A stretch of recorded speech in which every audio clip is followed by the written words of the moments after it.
இது இந்த மாதிரி தயிர் பதத்தில் கரைச்சிக்கணும்.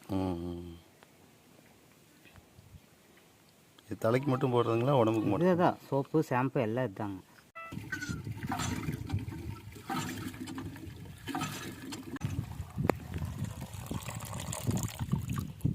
இந்த வாழ்வியல் ஆரம்பிக்கும் பொழுது வாழ்க்கைக்கு அடிப்படை தேவைகள் என்னன்னு பார்த்தோம்னா, தச்சு, குயவு, நெசவு, இரும்பு பற்றை, இதெல்லாம் வந்து அடிப்படை தேவைகள். வாழ்க்கை மண்பானை, இந்த குஜிர் பண்ணுறது, இதெல்லாம் நாங்களே வந்து பண்ணிக்கிறோம். நெசவு துண்டு நாங்கள் நெஞ்சுக்கிறோம். அரசில் கவர்மெண்ட் வந்து விவசாயத்துக்கு இலவச மின்சாரம் கொடுக்குறாங்க, அதையும் வேணான்றீங்க. இல்லை பாவம், நிறைய பேர் தேவை பற்றாக்குறையாக இருக்குது, மின்சார பற்றாக்குறை, அவங்களுக்கு கொடுத்துட்டு போகட்டுமே இல்லைங்களா? எனக்கு வேணாங்கிற. ரேஷன் பொருளும் வேணான்றீங்க. ரேஷன் பொருள் வேணாங்க. எத்தனை பேர் சாப்பாட்டுக்கு வழி இல்லாமல் இருக்கிறாங்க. அதுக்கு நான் விட்டு கொடுக்கணும். என்னால் முடியுது, நான் எனக்கான தேவைகளை இங்கேயே பூர்த்தி பண்ணிக்கிறேன்.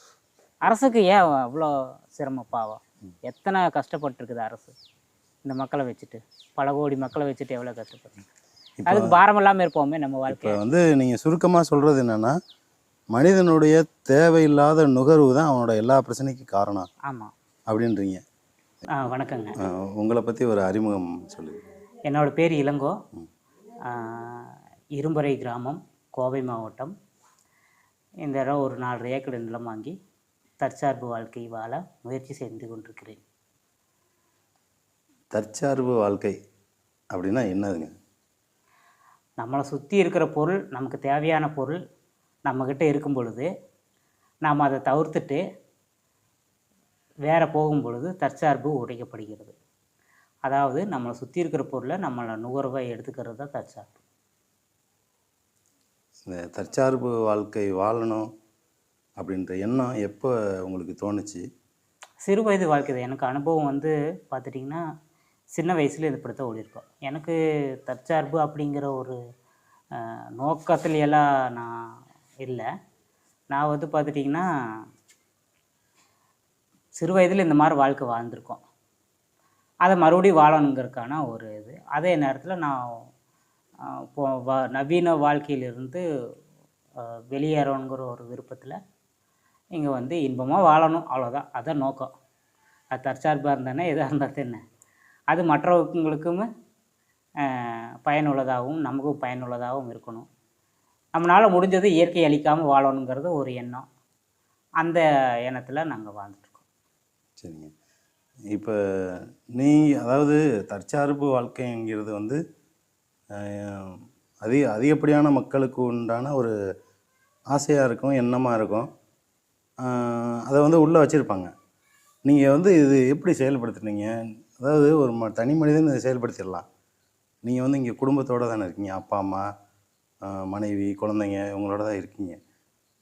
நம்ம வந்து எப்படி வேணாலும் மாறிக்கலாம்னு வச்சுக்கோங்க. அவங்கள எப்படி மாற்றுனீங்க? அது வந்து உண்மையாலுமா அவங்க தான் நான் என்ன மாற்றினது.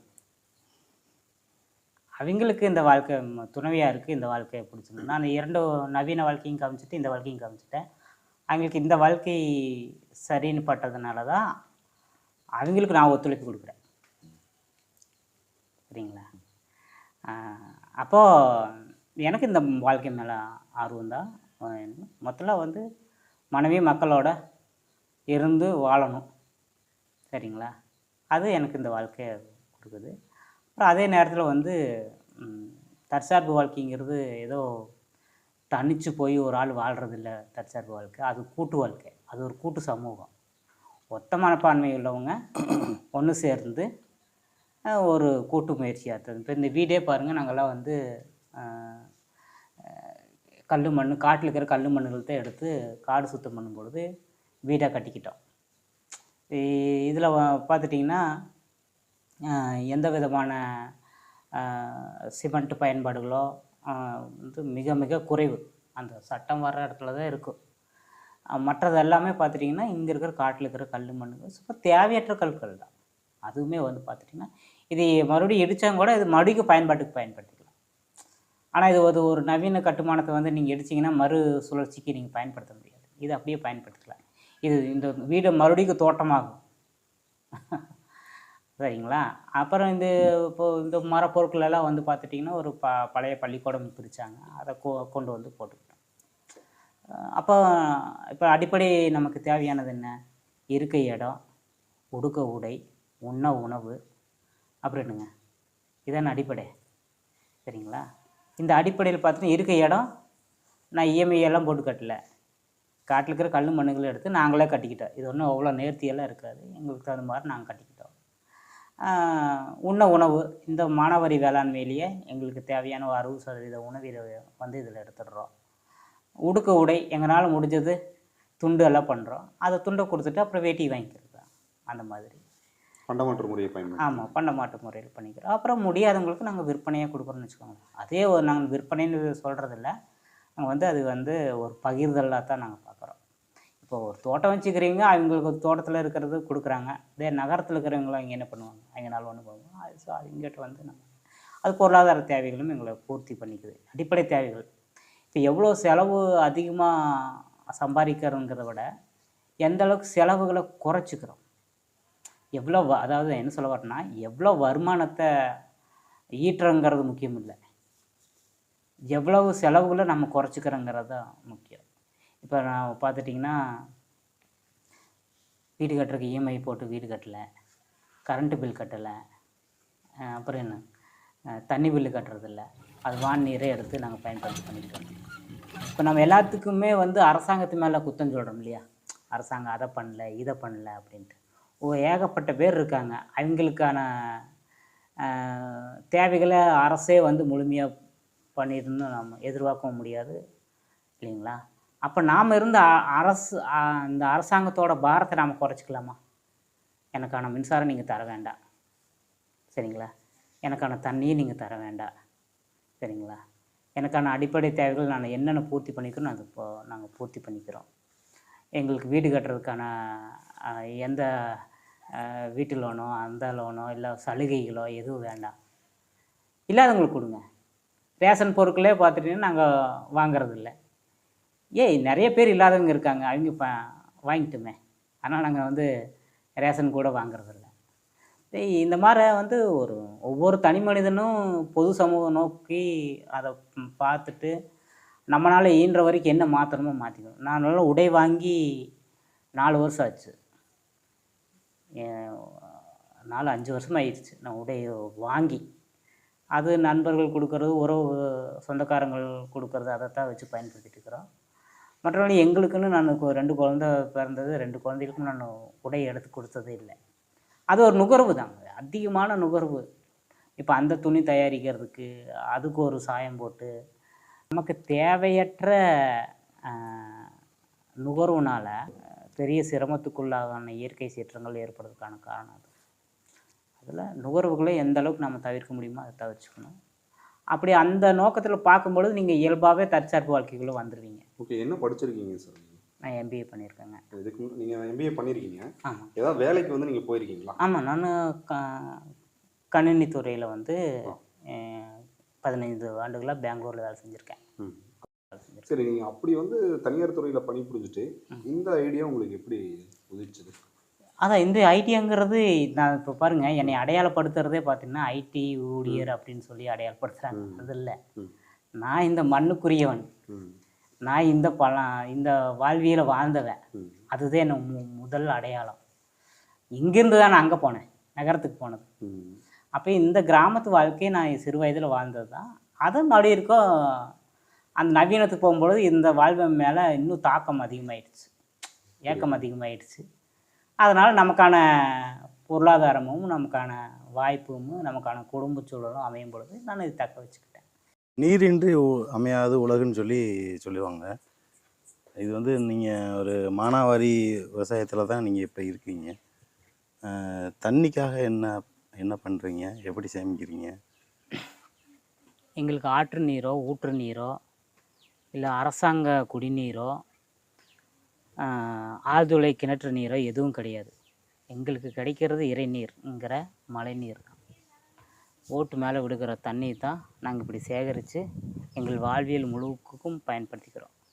தாவரங்கள் முதற்கொண்டு ஆணரை கூட்டங்கள், ஆடு மாடு கோழி, எங்களுக்கு குடிநீருக்கு, எங்களோட தேவைகளுக்கு பயன்படுத்திக்கிற எல்லாத்துக்குமே வந்து இந்த மழைநீர் சேகரித்து தான் பண்ணிகிட்ருக்கோம். அது இந்த மாதிரி ஓட்டு நீர் எடுத்து தொட்டியில் விட்டு நாங்கள் சேகரித்து பண்ணிக்கிறோம். என்னதான் தற்சார்பு வாழ்க்கையாக இருந்தாலுமே அந்த நீரை சேமித்து வைக்கிறதுக்கான தொட்டி, அந்த டேங்க்கு, இதெல்லாம் வந்து ஆரம்பத்தில் பொருளாதாரம் வந்து அதிகமாக தானே செலவாகும் ஆரம்பத்தில். இல்லையா, 1 கோடி 1.5 கோடிக்கு வீடு கட்டிட்டு தண்ணி வெளியில் வாங்கிட்டு இருக்கிறோம். நாங்கள் இங்கே இருக்கிற காட்டு மண்ணுகளை எடுத்துகிட்டு இந்த கட்டுமானம் கூட பண்ண முடியலன்னு அப்புறம் என்ன? கண்டிப்பாக. இல்லைங்களா, நாங்கள் எந்த இடத்துல செலவுகளை குறைச்சிட்டு எந்த இடத்துல ஆக்கப்பூர்வமான செலவுகளை செய்கிறதுக்கு நமக்கு என்ன? ஏங்க, நம்ம உங்களுக்கு சுத்தமான தண்ணி எங்களுக்கு நான் வாழ்நாள் முழுவதும் கிடைக்கும் பொழுது அதுக்கு ஒரு பெரிய ஏற்பாடு பண்ண மாட்டீங்களா என்ன? கண்டிப்பாக. இல்லைங்களா. பின்னாடி இந்த கோயில் மாதிரி கட்டியிருக்கீங்களா? அது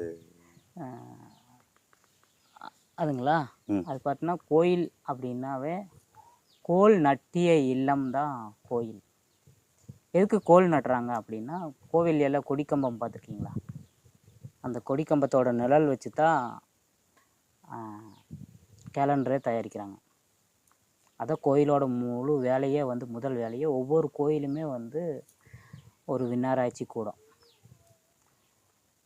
அதில் இருக்கிற அறிவியல் ஏகப்பட்டது இருக்குது. அந்த அந்த கம்பத்தோட நிழல் வந்து கருவறைக்கு விழும் பொழுது சித்திரை 1 ஆண்டு பிறப்பு அப்படின்னு சொல்லிட்டு அது நகர் வந்து உத்தராயணம் தட்சிணாயனம் அப்படின்னு சொல்லுவாங்க.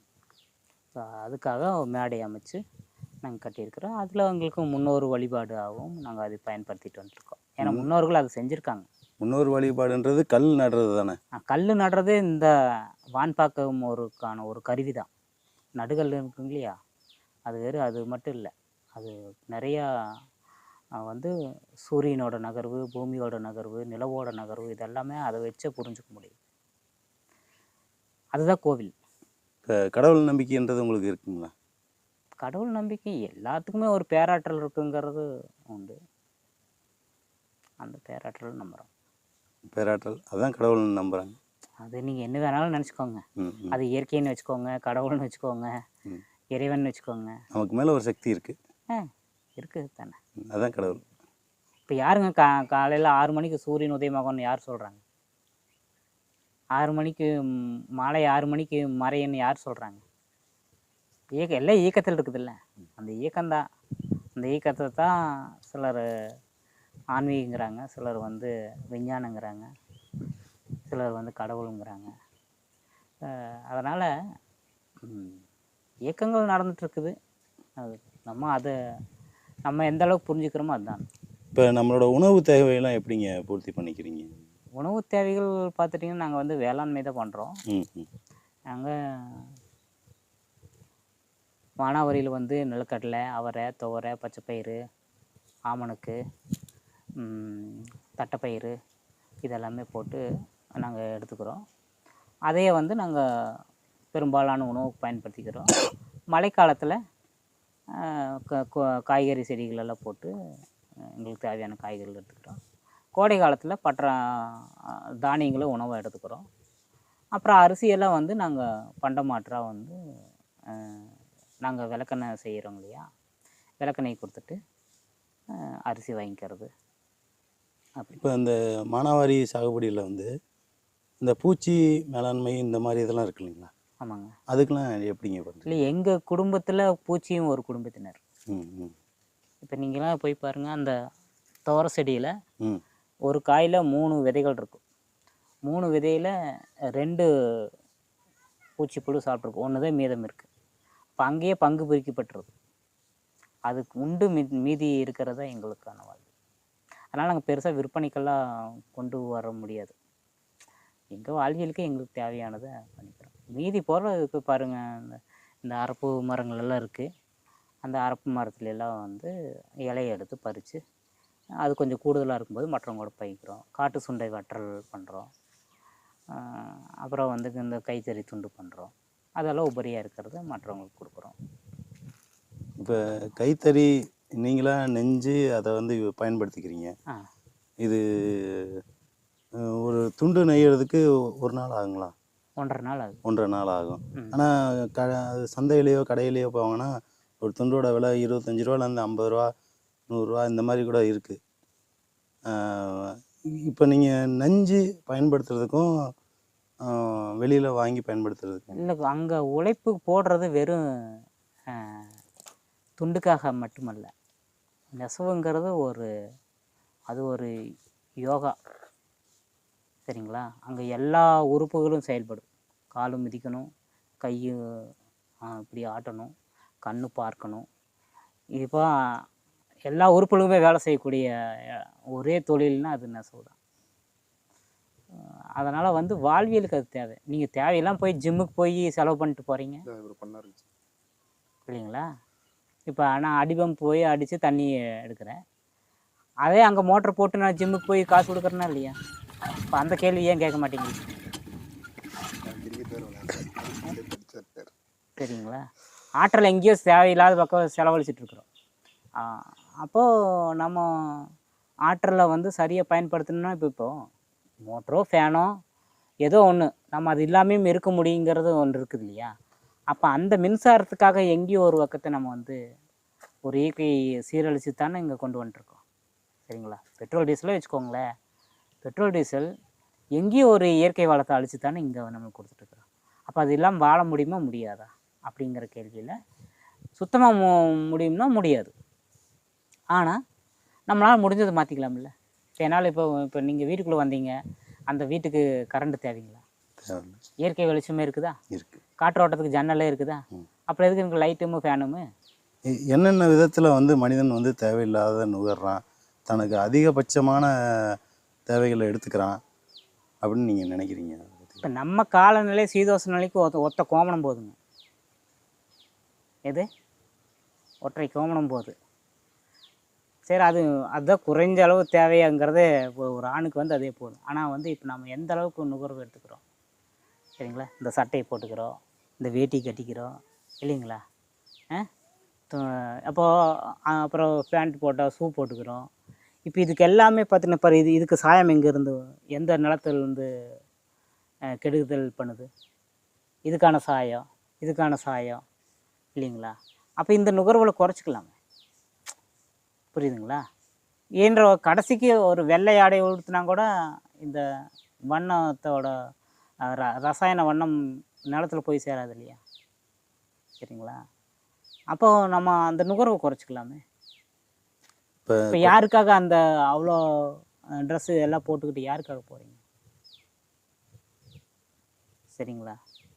அதை கேட்குறேன் நான். இப்போ ஒரு கல்யாணத்துக்கு போகணுன்னா பல பட்டு புடவைகள் வேணும், அது வேணும், இது வேணும்னு நுகர்வு எடுக்கிறோம் இல்லையா? இப்போ அது எங்கேயோ ஒரு சூழலை தாக்கம் அடையுது அப்படிங்கிறது கட்டுங்க, அதெல்லாம் பரவாயில்ல. ஆனால் ஏன் அவ்வளோ எடுக்கிறீங்க? இப்போ உங்களோட வாழ்வியல் வந்து உங்களுக்கு 2 குழந்தைங்க இருக்காங்க.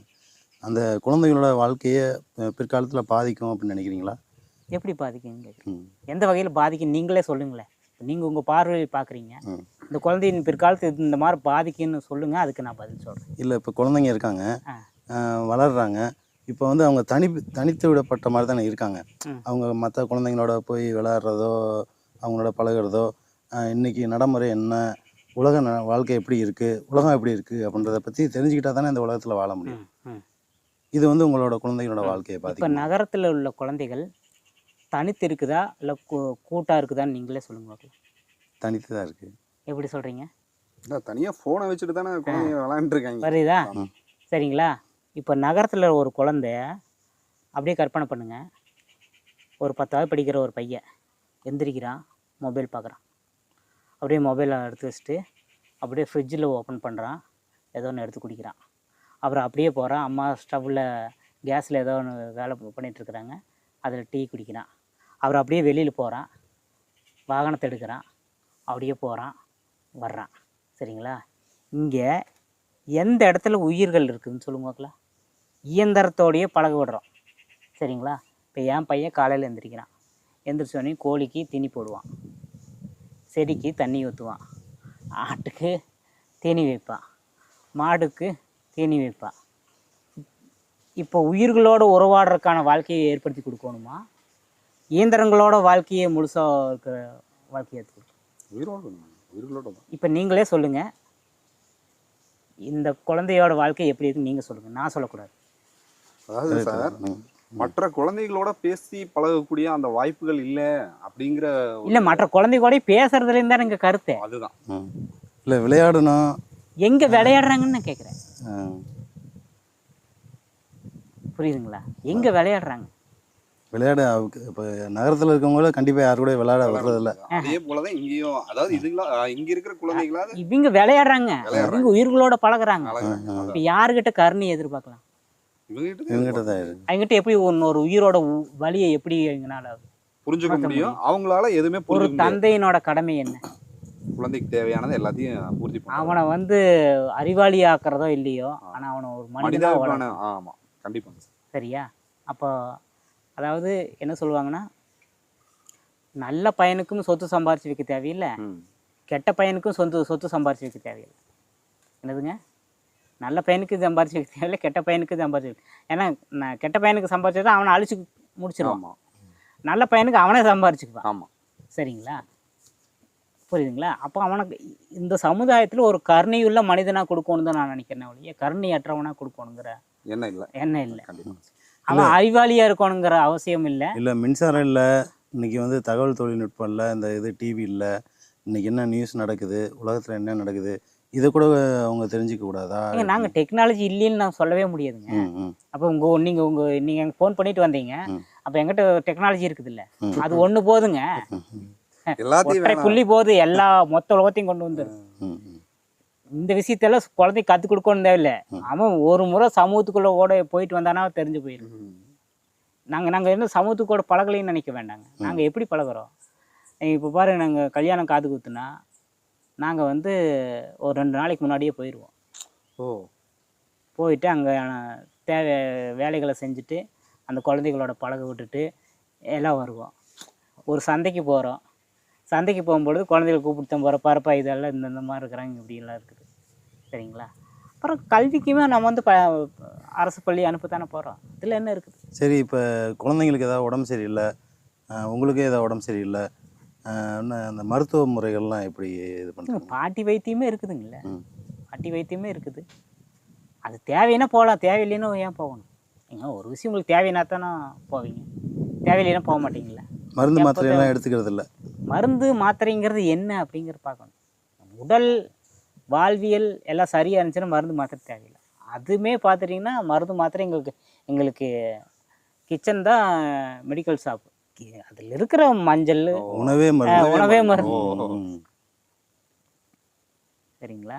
அதுக்காக எதுவும் வேணான்னு சொல்ல வரல. நான் வந்து தேவையான பயன்படுத்திட்டு தேவையற்றதை நீங்கள் புறக்கணிக்கிறீங்க. இந்த நேரங்களை வந்து வீணடிக்கக்கூடியதா இந்த ஒரு தொலைத்தொடர்பு வந்து நம்ம எடுத்துக்கலாங்களா ஐயா?